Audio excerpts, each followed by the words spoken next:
Hello friends, कैसे हैं आप। मैं हूं डॉक्टर सरफराज और आप देख रहे हैं फास्ट माइंड लॉ एकेडमी। आज के इस वीडियो में हमारा टॉपिक है लॉफुल कंसिडरेशन। भारतीय संविदा अधिनियम इंडियन कॉन्ट्रैक्ट एक्ट के अंतर्गत अगर आप कोई एग्रीमेंट करते हैं, कोई संविदा करते हैं, तो वहां पर दो चीजों का होना बहुत जरूरी है, जिसमें एक लॉफुल कंसिडरेशन और लॉफुल ऑब्जेक्ट। यहां पर जो इसेंशियल एलिमेंट हैं, व्हाट एग्रीमेंट में बी अ कॉन्ट्रैक्ट, कौन से एग्रीमेंट संविदा हो सकते हैं, उसके लिए जब आप कॉन्ट्रैक्ट का सेक्शन नंबर 10 देखेंगे तो वहां पर एक इसेंशियल एलिमेंट के रूप में यह भी दिखाई पड़ेगा कि उस एग्रीमेंट का जो ऑब्जेक्ट है और कंसीडरेशन है वो लॉफुल होना चाहिए। इसका मतलब जो करार है उसका उद्देश्य और उसका प्रतिफल विधिपूर्ण होना जरूरी है। अब बात यह है कि कंसीडरेशन की जो डेफिनेशन है वो सेक्शन नंबर 2D के साथ हम देख चुके हैं। इंडियन कॉन्ट्रैक्ट का सेक्शन नंबर 2D आपको कंसीडरेशन को डिफाइन कर रहा था। कंसीडरेशन के काइंड्स भी हमने देख लिए थे, उसके मोड, उसके टाइप्स देख लिए थे। हमने देखा था कि कंसीडरेशन जो है इन प्रेजेंट हो सकता है, इन फ्यूचर हो सकता है, इन पास्ट हो सकता है। इसका मतलब वर्तमान, भूत और भविष्य तीनों रूपों में जो है कंसीडरेशन को आपने देखा था। और कंसीडरेशन की जो है पूरी डेफिनेशन आप देख चुके थे। और सेक्शन नंबर 25 भी आपने देखा था कि अगर विदाउट कंसीडरेशन कोई एग्रीमेंट आप करेंगे तो ऐसा एग्रीमेंट वॉइड होगा, शून्य होगा। अब बात सारी ये है कि कौन सा लॉफुल कंसीडरेशन है। आपने कहा कि एक लॉफुल जो है एग्रीमेंट के कॉन्ट्रैक्ट बनने के लिए जरूरी है कि उस एग्रीमेंट को लॉफुल कंसीडरेशन के लिए जो किया जाए। लॉफुल कंसीडरेशन क्या है, लॉफुल ऑब्जेक्ट क्या है, ये वाला एक पोर्शन है जिसे हम आज देख रहे हैं। तो यहां पर हम देख रहे हैं कि देखिए, what consideration and object lawful under the contract act. संविदा अधिनियम के अधीन कौन से प्रतिफल एवं उद्देश्य विधिपूर्ण है। यहां पर हमने सेक्शन नंबर 23 को जब आप देखेंगे तो वहां पर आपको इसका जवाब मिलेगा, इसका आंसर मिलेगा। और सेक्शन नंबर 23 आपको कहता है द कंसीडरेशन और object of an agreement is lawful. आपने कहा करार का प्रतिफल या उद्देश्य विधिपूर्ण होगा।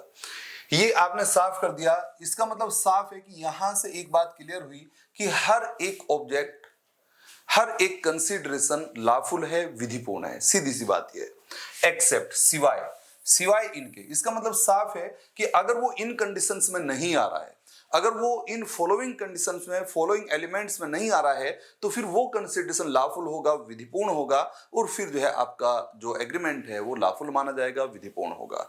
लेकिन अगर वो जो है आपने साफ कर दिया कि इन 6 कंडीशन में आ रहा है, तो फिर आपका जो कंसीडरेशन है, ऑब्जेक्ट है, वो अनलॉफुल हो जाएगा और एग्रीमेंट भी आपका वॉइड की तरफ चला जाएगा।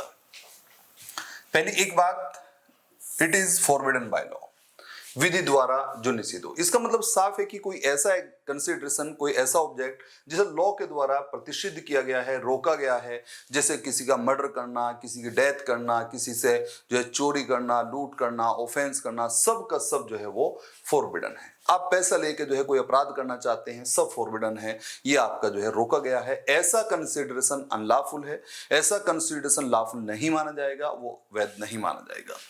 दूसरी बात जो है, ऐसा कंसीडरेशन जिसकी प्रकृति विधि के उपबंधों को विफल करने की हो। इसका मतलब which nature to defeat the provision of any law. जो आपने साफ कर दिया, प्रोविजन ऑफ एनी लॉ, किसी विधि के जो प्रावधान है उन्हें जो है आपने साफ कर दिया, विफल करने की जो है वो जिसकी नेचर है, ऐसा कंसीडरेशन भी आपने कहा वो भी लॉफुल नहीं होगा, उसे भी आप विधिपूर्ण नहीं मानेंगे। और तीसरा कहता है फ्रॉडुलेंट, है ना, विच इज फ्रॉडुलेंट, जो कपटपूर्ण है। इसका मतलब साफ है, अगर कोई कंसीडरेशन है, कोई ऑब्जेक्ट है और वो फ्रॉड है, इसका मतलब साफ है जो बात जो है वो ट्रू नहीं है, अनट्रू को आप ट्रू के रूप में शो करते हैं। जो चीज आप कर नहीं रहे, कर नहीं सकते, करने का आपका मन नहीं है, उसका आप प्रोमिस करते हैं, उसका आप वचन देते हैं कि हाँ मुझे करना है, तो आपने साफ कर दिया कि वो एक फ्रॉड है। अगर फ्रॉडुलेंट आप कर रहे हैं तो वो भी आपने साफ कर दिया कि यहाँ पर जो है फ्रॉड की जो डेफिनेशन है वो सेक्शन में जो है 17 कॉन्ट्रैक्ट एक्ट के अंतर्गत हम देखते हैं। यहां पर हम देख रहे हैं कि अगर कंसीडरेशन जो है फ्रॉडुलेंट है तो फिर वो लॉफुल नहीं होगा। और नेक्स्ट आपने कहा इन विच इन्वॉल्व्स और implies the injury to the person और प्रॉपर्टी ऑफ अनदर। ऐसा कोई कंसिडरेशन जो अन्य के शरीर या संपत्ति को क्षति पहुंचाने वाला हो, क्षति अंतर्वृत्त करने वाला हो या उसमें विवक्षित हो, ऐसा कंसिडरेशन, ऐसा ऑब्जेक्ट भी अनलॉफुल होगा, वो भी विधिपूर्ण नहीं होगा। ये बात आपने साफ कर दी।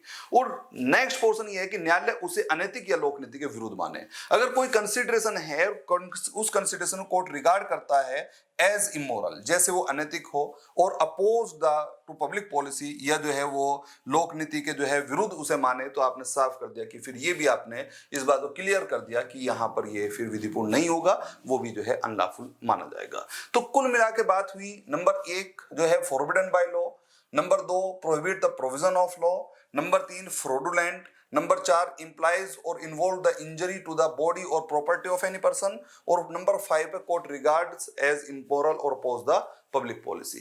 तो आपने साफ कर दिया अगर ये 6 कंडीशन हैं तो इन 6 कंडीशंस द कंसिडरेशन और ऑब्जेक्ट विल बी अनलॉफुल। इन 6 दशाओं में प्रतिफल या उद्देश्य विधिपूर्ण होगा, और जब प्रतिफल या उद्देश्य ही विधिपूर्ण है तो फिर आपका एग्रीमेंट भी वॉइड हो जाएगा, क्योंकि उसका कॉन्सिक्वेंस सेक्शन नंबर जो है 24 के अंतर्गत दिखाई पड़ेगा। और section number 24 Indian contract act आपको कहता है कि अगर किसी एग्रीमेंट का जो कंसिडरेशन है या उसका जो ऑब्जेक्ट है अगर वो अनलॉफुल है और वो सेपरेट नहीं हो सकता, तो इसका मतलब साफ है कि फिर वो वॉइड होगा, वो ऐसा करार शून्य होगा।